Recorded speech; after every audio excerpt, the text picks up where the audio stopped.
Hi, this is Mary from the Daily Sew. I grew up sewing alongside my mom, so all of the learning the basics just came from exposure to it all over a long period of time. It didn't occur to me that somebody wouldn't sew because they couldn't read a sewing pattern. That is, of course, until I tried to teach myself how to knit, and I could do the stitches, but the knitting pattern had me completely stumped. I could not figure it out. So in this video, we're going to go over all the information a sewing pattern contains. We're going to go over the pattern envelope, the instruction sheet, and the pattern pieces themselves. And also where you can find that information on PDF patterns and how to put those together. I also want to point out the important information in the sea of information you're going to find, why it's important, and how it's going to make a difference in the success of your final project. So if you're ready, let's go. So I've collected patterns from different companies to show you that even though they all look different, most brands are going to have the same information on the envelopes. First is the name of the company that is putting out the pattern: McCall's, Berta, Vogue, Folkwear, and the assembly line. Then obviously is a picture or illustration of what the garment is that this pattern will make. Sometimes there's both a picture and an illustration. Companies name their styles, and that's also on the front. So this is style M7018, this is style 6418. This is a collaboration with the designer, so it includes the designer's name. This pattern 211, but also has the name 2 middies, as does this pattern, both a number and a name. Typically, but not always on the front, is the size or sizes included in the pattern. Berta is a European company, and therefore they have Euro and US sizes. And some patterns put the included sizes on the back of the envelope.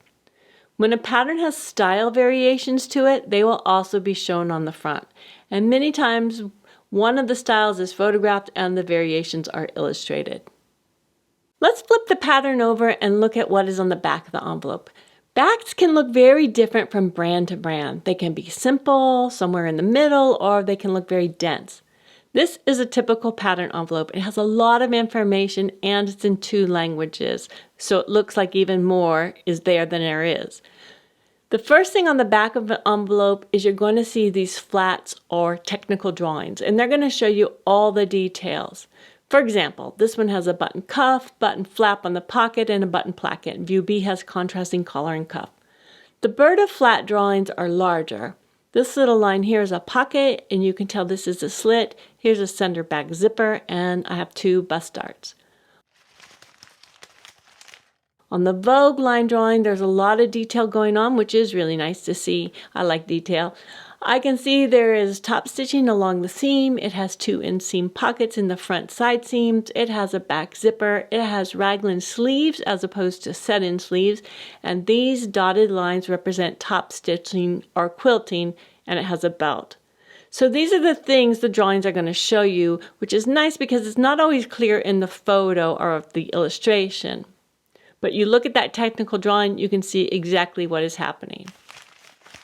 Along with the drawings, you're also going to find a written description of the style. For instance, this is Mrs. Tops and Tunic. Loose-fitting top and tunic. They have front button closure, back yoke, sleeve, pocket, and collar variations, and narrow hem. View A and D also have a sleeve with button tab and side slits. They have all of this above, plus the sleeve with the button tab and side slits. And so it is for each variation. They're telling you what it looks like in case the drawing isn't clear. So you'll also see a size chart on the envelope. Berta prints theirs on the pattern sheet, so it's actually not on the envelope. So let's talk about size charts. Because the size chart on a pattern has no relationship to the sizes of the garments you buy at the store. And every pattern company has their own size standards, so you might be a 16 in Vogue and a 10 in Liesl & Co. Just find your measurements on the pattern size chart and pick the corresponding size to sew. And remember, it's an arbitrary number that that pattern company has assigned to their size. They don't correspond with each other. There are 2 schools of thought about choosing a size. 1, because items like a top or a dress hang from your shoulders, you choose the size that fits your shoulders. Or 2, choose a pattern size to fit the smallest part of you and then expand the pattern in places you need it. The wisdom is that expanding a flat pattern is easier than taking away from it or shrinking it. And you do this before you cut it out, of course. Pants and skirts hang from your waist, so you're going to choose a size based on your waist, and then you can alter the hips, or if your hips are smaller, you can choose the size to fit the hips and enlarge the pattern at the waist. You can go either way on this. Whichever way you go, choose a size based on the pattern size chart and not on what you wear in store-bought garments. Good patterns will also tell you some of the finished measurements of the garment. This lets you know how much ease is built into the style, which is also known as how loose or how tight the garment was designed to be. These trousers are not jeans. They will hang from the body, but they're not baggy because I can see that it's less than 2 inches difference from the body measurement and the finished garment measurement. Here you have the finished measurement of the dress at the bottom lower edge and the back length from the base of the neck to the waist. This is really a handy number because if your torso is longer or shorter, you can shorten or lengthen the pattern now before you cut it out. And different pattern companies are going to tell you this information differently. So just look for that. On the back, you're also going to see how much fabric you need in order to make the style and size that you want of this pattern. So you pick the size you're making, you find the corresponding amount of fabric needed. This pattern gives the yardage only for wide fabric, either because a pattern piece for the style requires wide fabric or the fabric that the pattern suggests only comes in a wide width, as most knit fabrics do. This Burda pattern has a chart and it divides it nicely for which style and which width of fabric you have. For example, if I was making a size 14 and I have 45-inch wide fabric, very common, I need 3 yards. Or if I'm making a size 14 and my fabric is 55 inches wide, I need 2 5/8 of a yard. You also need to know if this yardage includes a nap and if any sort of print is unsuitable, like obvious diagonals on this pattern. I have a video on this called What is Fabric Nap, and I will put a link for that in the description. These yardages are for fabric with and without a nap. Nap is also known as a one-way design or a pile on the fabric. So if you like prints, you're going to need to look for this. This pattern explains it to you.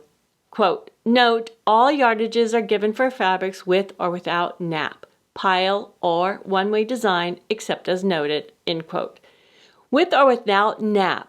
So I know there's plenty of fabric in the yardage suggested to keep the fabric shading or design all going in the same direction on the finished garment, and that is really important. So also on the back, suggested fabrics for the pattern. What type of fabric? This pattern is designed for medium weight, moderate stretch knit fabric. Suggested fabrics, jersey, cotton knit, and interlock. Note that on patterns for knits, you'll almost always find a stretch guide showing you how much stretch the fabric needs to be used for this pattern. What you do is you line up your piece of fabric from here to here, laying it nice and flat. You're not pulling or stretching it. And then it should be able to stretch to the furthest point on the chart here and recover. If it can, then there's enough stretch in this particular fabric that you can use it for this pattern. Here are suggested fabrics for both view A and B. Medium to heavyweight cotton denim, cotton twill and blends, rayon, heavyweight silk, wool challis, and knits. Also, view B can be done in wool flannel and pinwheel corduroy. All of these are pretty substantial fabrics, so if I pick a knit for view A there, I'm going to pick one that has some heft to it, not something really slinky and lightweight. The Burda pattern suggests cotton fabrics, linen, and blends. So something that's kind of medium weight is what it's saying. It's very vague. It's not giving me a lot of detail, but I know it's a woven fabric and I know it has some kind of medium weight feel to it, or at least that's what I'm going with. So all the patterns are going to give you fabric suggestions. Some are more detailed and some are very vague, but it is so important to follow them if you want your project to turn out similar to the garment on the front of the envelope, because the type of fabric you use affects the drape of the garment or how it hangs from the body. So do pay attention to that. Lastly, you're going to see notions, or what else you need to construct this garment. So what you need and how much you need for which view you're making if there are different variations of the garment. Notions are things like buttons, zippers, and elastic, but often you'll also need things like interfacing or lining, which are under yardage and not under notions because they come on the bolt or by the yard. So let's look at the inside of the envelope. Here are the pattern pieces and the instructions for construction. There's information on both, but we're going to look at the instructions first. Here again, the line drawings are flats for the garments or garments this pattern makes, showing all the details. Then you should have a page number of the instructions. This double-sided sheet is pages 1 and 2, and the other sheet is pages 3 and 4. You should find an illustrated guide to the pattern pieces. These are all of the pieces of the pattern illustrated and numbered as they are on the pattern sheet. On patterns with different variations, which pieces you need for the different variations is noted. For example, the pocket here is used on view A and C.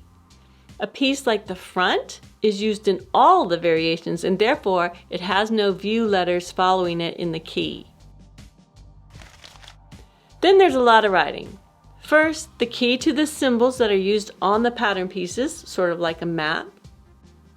Then there's a simple explanation of how to lengthen or shorten a pattern, and the key you need to look for, those two close together horizontal lines on the pattern. So what to look for where to shorten or lengthen. Then cutting and marking tips. This is tips for prepping and cutting the fabric, cutting the pattern, and marking the pattern for construction. And I'm going to have a video all about this in a couple of weeks, and if it's already out, there'll be a link for it in the description below. But most importantly, you want to know what the seam allowance you will be using when you sew this pattern. So the cutting layouts show you how to place the pattern pieces on the fabric so that they'll all fit. Sometimes these are printed on the pattern sheet and not on the instruction sheet. But it is very important when you go to the layout guide to find the layout for the view and size you are cutting out and the width of your fabric, because it's going to vary for the different widths of fabric. Then I'll flip it over and I have more instructions here. Here begins the instructions for how to construct the garment, and if you're lucky, there are lots of illustrations. Plus you'll have an illustration key to decode the illustrations. So when I see gray, I know it means the right side of the fabric, white represents the wrong side of the fabric, etc. Here again, the seam allowance is clearly stated. I like having this very important information repeated where one can see it very clearly, because believe it or not, sometimes you have to hunt for it. And then there's some sewing tips. Tips for pinning and pressing. Very important to press. It makes the finished garment look so much better. There's a glossary for construction terms they will use in case you're unfamiliar with them. And then starts the instructions for the construction. What about PDF patterns? These are patterns you buy online and print at home. The information provided varies widely by company. And let me show you a few. So this is a knit top by Jolie. It's a very reputable pattern company known for active and dancewear. Most of the PDF will be the pattern sheets, which we're going to talk about soon. This is my envelope front. These are the photos of all the styles. This is the back of the envelope with the size chart, yardages, flats.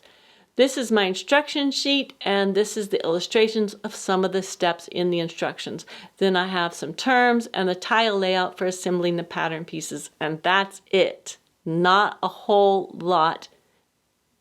So now here's a pattern from Half Moon Etier, also well-drafted patterns. She gives all the info, terms, stretch guide, layouts, etc., but on many different sheets.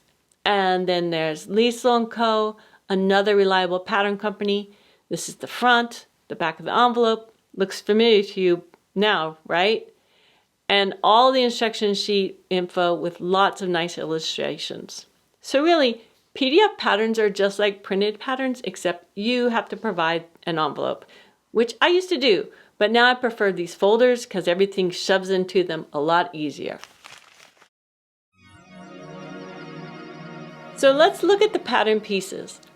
The first thing you may notice is all these lines. This is a multi-size pattern. Each line represents a different size.